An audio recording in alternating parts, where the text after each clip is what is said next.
गिबि गिबियावनो आङो बर' थुनलाइ आफादनि सासे नेहाथारि जानानै गोदान बोसोरनि बयनिबो हामलायथि बावहरग्रोनाय जाबाय।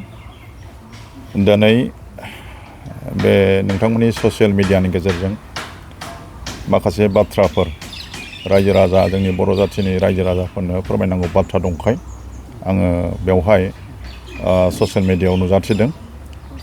दा नोंथांमोना बयबो मिथिखाबाय जानांगौ जे जोंनि मुंदांखा गेदेमा देंखोगिरि अरुन नार्जारी बिथाङा बावैसो सिगां 10 एप्रिल खालि रुंसारि जानानै थांबाय। दा बेनिनो श्राद्धखौ खुंफुंनो थाखाय जोंखौ मोनसे खुंफुं आफाद दाफुंनानै होदों। दा जों खामानिखौ मावगासिनो दङ, सान हर मावदों। जिहेथु जों 10 दिन 12 दिनल' समाय मोनोखाय एसे खस्थ'बो जादों आरोखि। जाय हक जोङो बेवहाय थाखा फैसानि एसे प्रब्लेम जों फेस जानो गोनां जादों। खारन माने जोङो बहुद मानसिफोरनाव जोङो थांनो गोनां जाबाय, जायनि थाखाय जोङो जोंनि बे लाइजामफोरखौ इनभाइटेसन कार्डखौ जोङो मानसिफोरनो बिलाइनो समखौनो मोनाखिसै आरोखि।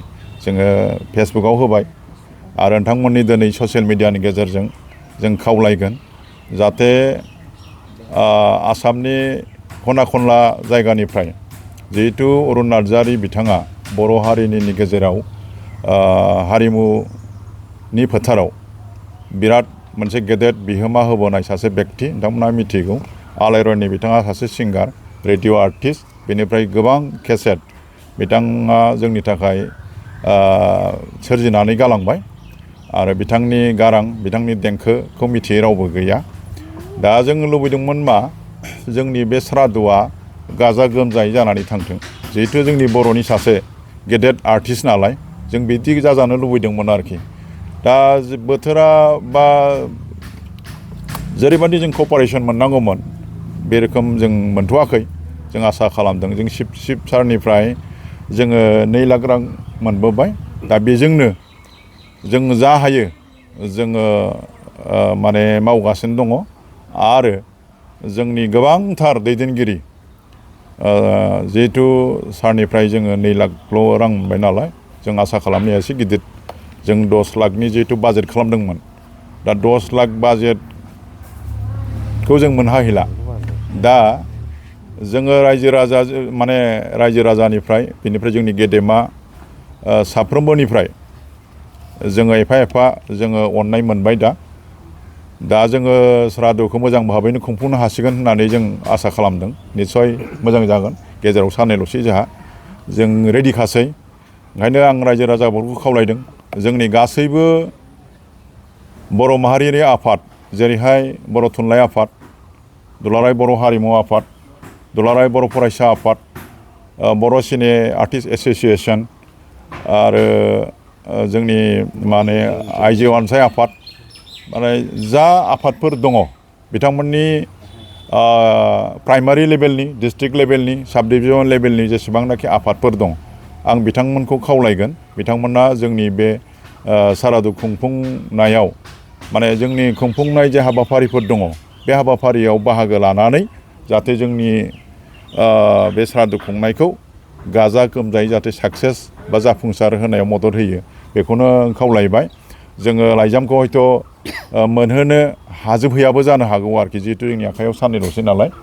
दा बेनिखायनो खावलायखादों नोंथांमोना लाइजाम मोनाब्लाबो जाहाथे बयबो गावनिनो मानसि होननानै जोंनि बर' हारिनि सासे हारिमु फोथारनि सासे अलंबार होननानै सासे बिराद कन्ट्रिबिउसन गोनां सासे सिंगार हिसाबै बयबो जाहाथे जेबो दिदाबद खालामाबालानो बे श्राद्धआव फैनानै बिथांनि सावमुआव जाहाथे बिबार बारसे बावफैयो, बिथांनि गासै हाबाफारियाव जाहाथे बाहागो लाफैयो। जोङो ओरैनो गोबांथार जोंहा बाव हाबाफारि गैया।